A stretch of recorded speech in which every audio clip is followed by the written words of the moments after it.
Good morning. Good morning.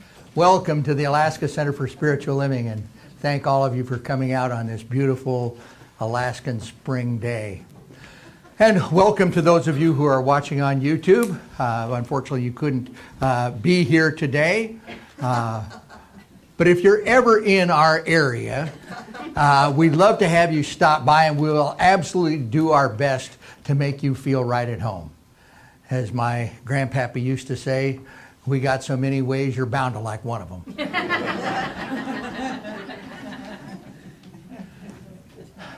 Thank you for coming out and welcome. I like to start with a story, and the story that I'm going to start with today is told by a guy by the name of Timothy Paul Jones, and he told it in his book, Proof. He had an adopted daughter. She became the middle of their three children.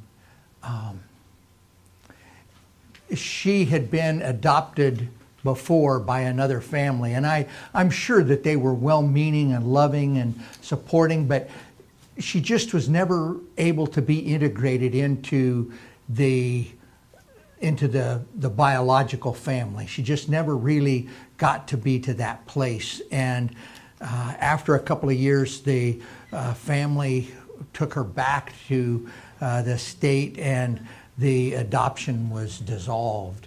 And then she ended up in Timothy's family, the middle girl, little girl, and everything started off great. You know, that everything was going fine. And then Timothy learned that in the previous family, the little girl had never been able to go to Disney World. That was her dream, was to go to Disney World. And the family had made several trips to Disney World, but she was never allowed to go. She was always left back at home with a neighbor, and she never got to go. And so he made up his mind right there on the spot that he was going to get her to Disney World.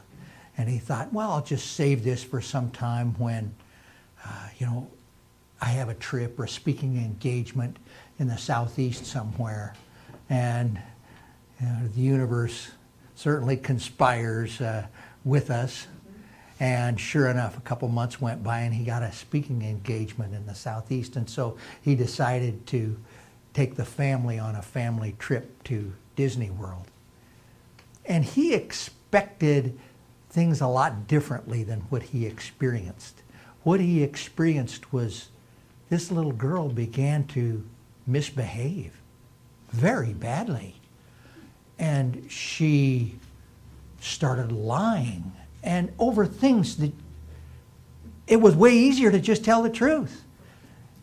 She began to steal. She stole things that they would have handed to her, they would have given her if she just asked. She started saying hateful things to her older sister, things that really cut and hurt deeply, and she had crafted it over time for maximum pain to her sister. And she just kept this up, and the closer it got to the time when they were going to go to Disney World, she was really, really being bad. And one night he got home, and after a particularly bad transgression, he sat down in his overstuffed chair and he called her in and put her on his lap, and he says, "We have to talk." And she says, "I know what you're doing. I know what's happening. I don't get to go to Disney World." That thought had never even entered his mind. Now, he did confess, Timothy did confess later, what did enter his mind is, yeah, and if you don't start behaving, you won't get to go. But he didn't say that. Instead, he said, "Do you think that this trip that we're going to take is a family trip?" And the little girl's eyes filled with tears, and she shook her head, "Yes." And then he said, "Do you know that you are part of this family? And the tears came down. And she said, yes. And he said, this is a family trip, and you are part of this family, and you are going to Disney World. You are not going to be left behind. Now, you may have some consequences to help you remember how to behave, but you are going to Disney World.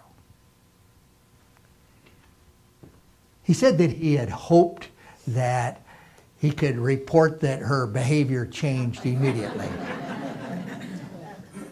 It didn't. If even anything got worse. And in fact, even on the way down, as they drove down, every rest stop, every motel they stayed in was just practically a nightmare. She was just really being bad. Well, they made it to, I think it's called Lake Buena Vista, something, where Disney World is, and they went to their first day of Disney World. And as they got back to their hotel room that night, girls were all excited and running around, and he sat down in the chair, and she came over to him. And she got up on his lap, and he said, well, how did you like your first day at Disney World? And she said, Daddy, I finally got to go to Disney World. Not because I was good, but because I'm yours.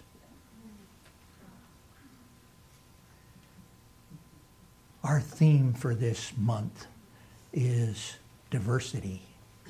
And the title of my talk today is Differences. And I'm going to talk about my 3 points are diversity, differences, and inclusivity. First of all, diversity. Looked up the definition of diversity. It's a range of different things. A range of different things. A synonym for diversity is variety.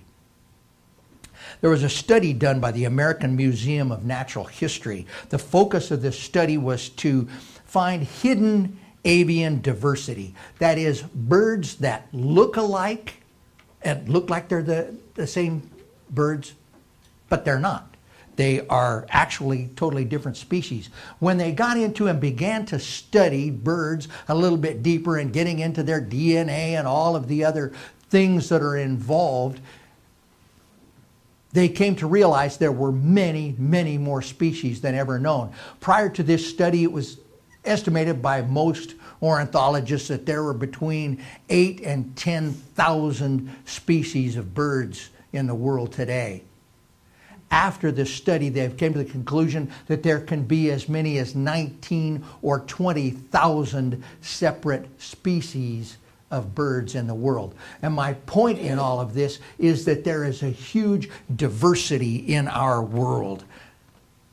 Ernest Holmes said, everything in the universe is a unique individualization or expression of the one thing that is the cause of all things.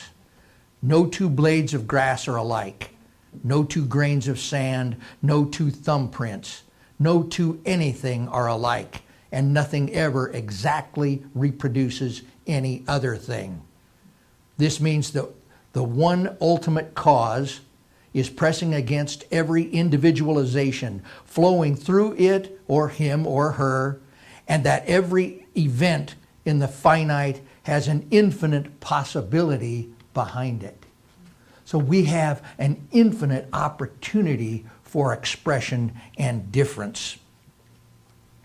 I know a young man who was diagnosed with Asperger's syndrome. I don't think they use that term anymore. We have the autism spectrum, and this is down at the sort of the high functioning end of the autism spectrum. But the young man has some challenges. One of the things is, for some reason, he and I really struck it off. He confided in me, Don, I know that I'm socially awkward. But he says, I do have so many things to offer. I looked up Asperger's, and some of the things in there I thought were very, very interesting. These are some of the symptoms and traits of those with Asperger's. Remarkable focus and persistence. Whoa, if there was ever a description of this young man, that's it. Remarkable focus and persistence. An aptitude for recognizing patterns. That's where one lets me off the hook. I can't find a pattern in anything. It'd be right in front of me and I don't see it. But he can see the hidden pattern in things. And a remarkable attention to detail. I think you've heard about this experience a few weeks ago. The practitioners went on kind of a team building experience. I don't know what it was, but we went down and we went to this escape room. And that really was eye-opening on a lot of different levels. But we got in and what we found, well, number one, getting the practitioners together to agree on anything. Talk about the fingerprints of the divine. This is a group that couldn't agree if water's wet.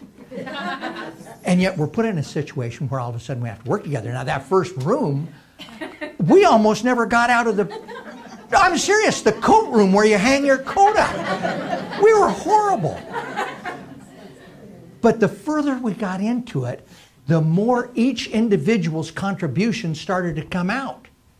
And every single person that was in there contributed to being able to successfully complete the mission of, actually this one was multiple rooms, of going from room to room and getting out.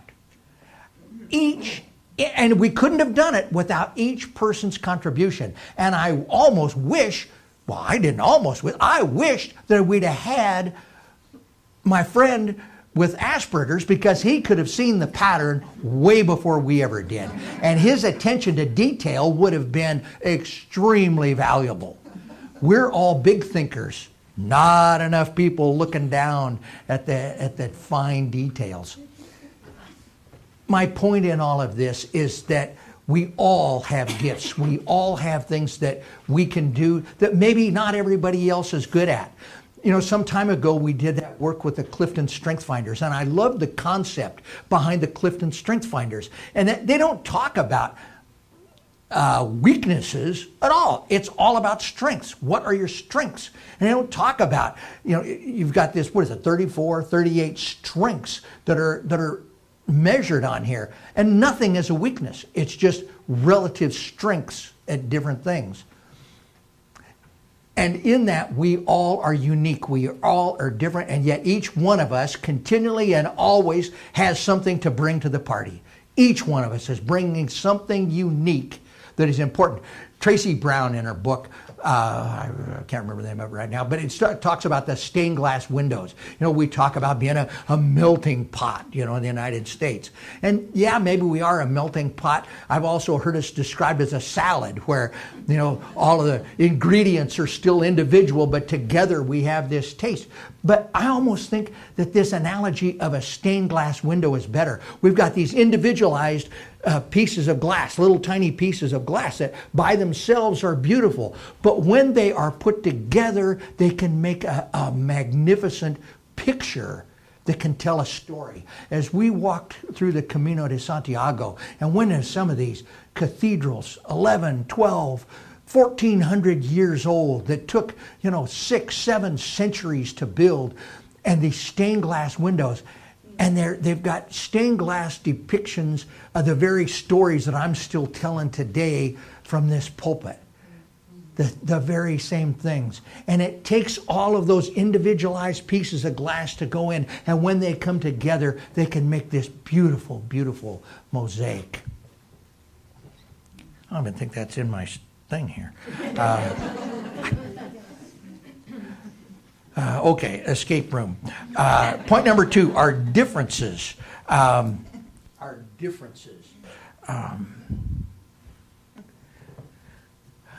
Groucho Marx. How many people? Okay, oh, there's two of us that know who Groucho Marx is. Okay, there's a few. Rhoda was there. I see there's a lot of people. There's a blank expression, Groucho Marx. He was before Jack Parr, who was before Johnny Carson. Okay. A lot of blank stares at Johnny Carson. Okay. Johnny Carson was the guy before Jay Leno. Wow. Okay. Who is it? Jimmy Fallon. He's the guy before the guy before the guy before. He was a comedian. And he had a quick wit. This was live TV. They didn't have all the delays and things that they had today. And Groucho Marx just had this incredible sense of humor.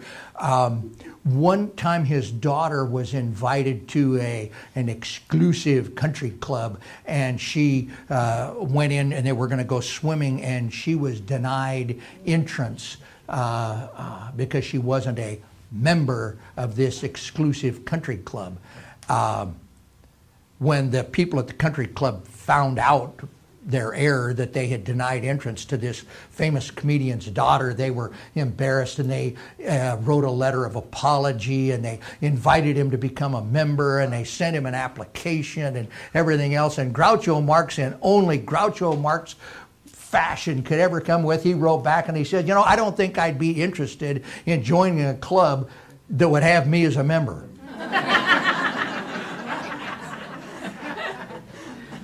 This is a true story. And but they were not going to be stopped there, so they pressed on it. We'd really like to have you as a member, and so they enclosed an application. They filled out most of the application for him. All he really had to do was sign it and do it and send it back. And so he went along with it, and he filled out the rest of it and sent it back, and he got a letter of denial. Because he was Jewish. And this was exclusive. They didn't allow Jews in. So he wrote back and he says, well, yeah, I'm Jewish, but my wife's not. Would you let her in, and then our daughter could wade into the pool up to her waist?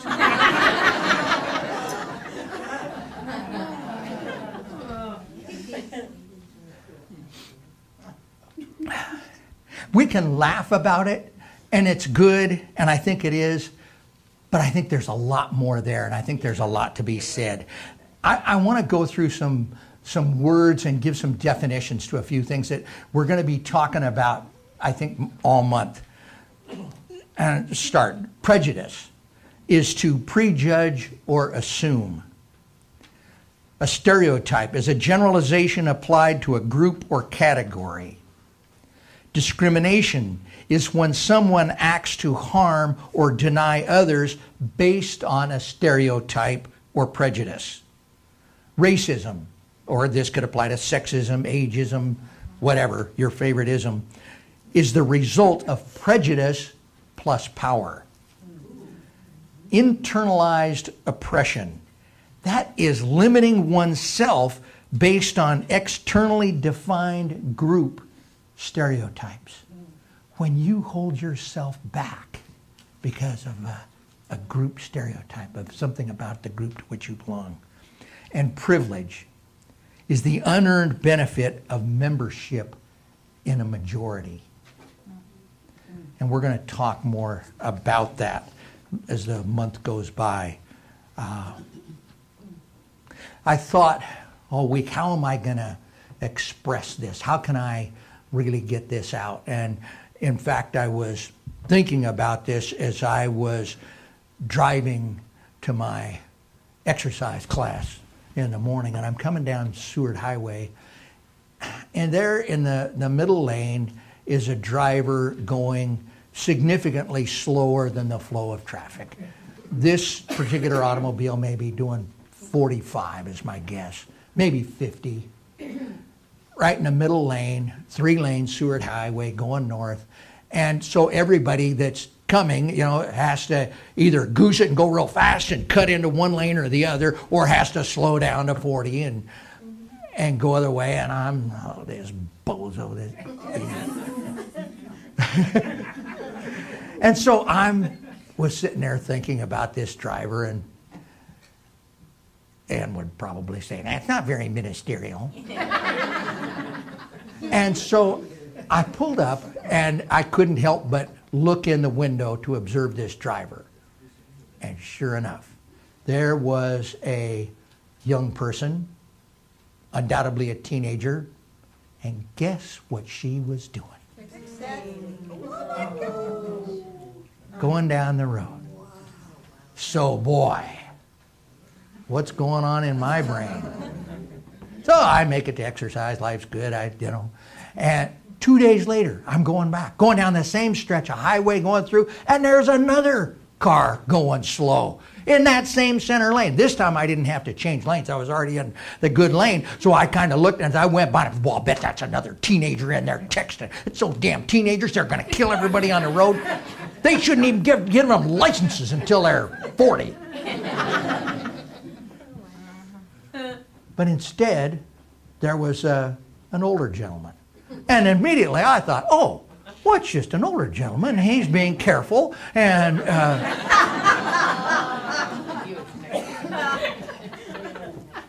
he texting? Right. Was he texting? He's not answering. my third point is inclusivity. Inclusivity. And I had trouble coming up with the definition of inclusivity, so when in doubt, you go to the kids. Kids do this best. But I found this in a paper that was written by Sharon Dominica, and it's called Inclusion Strategies for Mainstream Classrooms, and it's special ed information for teachers and parents. And she wrote, inclusion means to accept people and include them no matter how different they are. It means to be sensitive to their needs and difficulties. It means to be patient and sometimes wait a little longer for someone who is slower than you. It means to choose a game or activity in which everyone can play and participate. It means to make everyone feel loved and accepted just the way they are. I thought that was a great definition. Diversity is having different colors of stained glass for the stained glass window. Inclusivity is placing the pieces in the right place to create that beautiful picture. Diversity can be looked at as being picked for the team. Inclusivity is being put in the game. I loved the sacred reading. Sometimes I think I could save us all a lot of time. I don't need to get up and give these talks. All we need to do is have Linda pick the sacred reading and Jenna do the music, and we've got it. One of the best things about being human is how different we all are from one another. It's our nature to prefer sameness. Being with people that look like us, talk like us, live much as we do is certainly easier. But when we open ourselves to experience a greater variety of ways that people express themselves, our world grows exponentially larger. It's when we can step out of that comfort zone and when we can experience things through different people's eyes, different ways of being, different experiences, that we can all be stronger. May come as a surprise to some sports fans, but Jackie Robinson was not the first really, really good black baseball player. He was just the first one to be put in the game.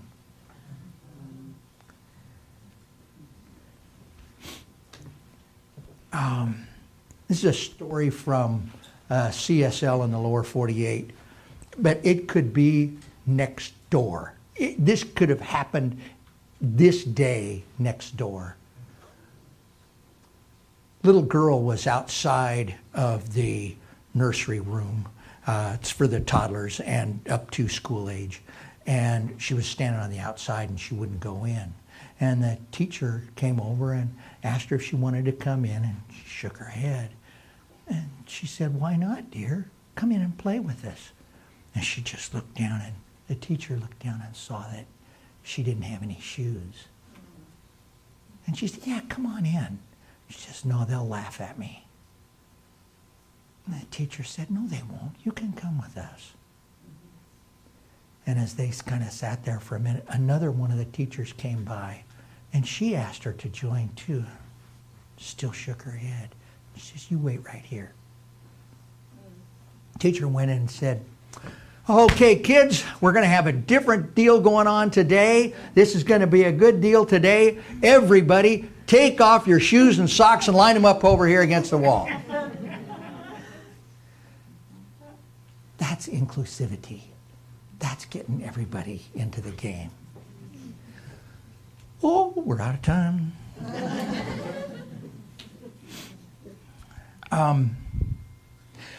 In conclusion, I'm going to give you 3 quotes.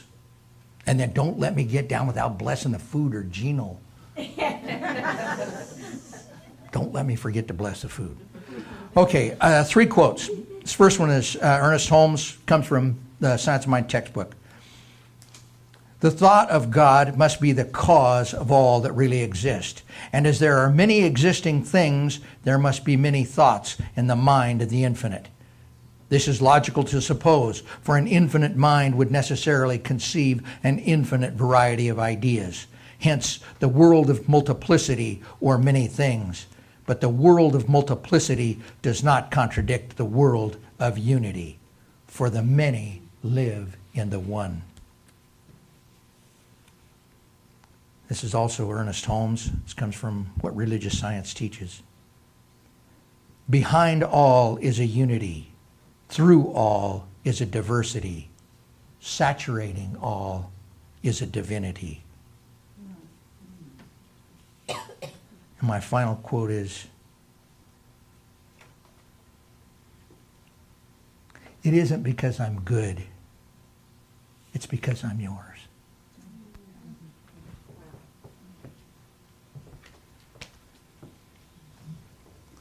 As we have come together for the purpose of this thing we call the Alaska Center for Spiritual Living, we bring with us that awareness of our individuality and yet our oneness. And it is our oneness with one another and our oneness with that very cause of all that is that allows us to recognize that within each of us is that spark of divinity, is within each and every one of us is that spark of perfection. And so as I speak my word now, I speak my word for those who are experiencing health challenges. We just simply know that within each of us, there is a pattern of perfection. There is a blueprint of perfection. There is at the cellular level, at the atomic level, at the subatomic level, there is an intelligence that absolutely knows how to have cells divide properly, to have cells divide for the highest outcome for the organism. And it is that highest outcome that we call forth. We call forth a healing for each and every person that is experiencing health challenges. I speak my word for those that are experiencing a sense of separation from one another and separation from God. We just simply know that we can't be separate from God because that infinite spark is within us and we cannot be separated. And so we can set aside that appearance of separation. We can set aside the appearance of discord and we can embrace the absolute truth, and that is that we are one. And lastly, I speak my word for those who are experiencing the effects of lack and limitation, not enoughness. We just simply know that all of those differences, all of those grains of sand on the beach, all of those fingerprints, all of those differences only add to the strength of this thing that we call the universe. This infinite universe that is filled with everything that we need. We just open ourselves up to the infinite good of God. And so we just give thanks. We give thanks this day for all of the good in our lives. We give thanks for the food that we are going to enjoy today after this service. We give thanks and we bless that food, and we bless those that have prepared it, those that have brought it.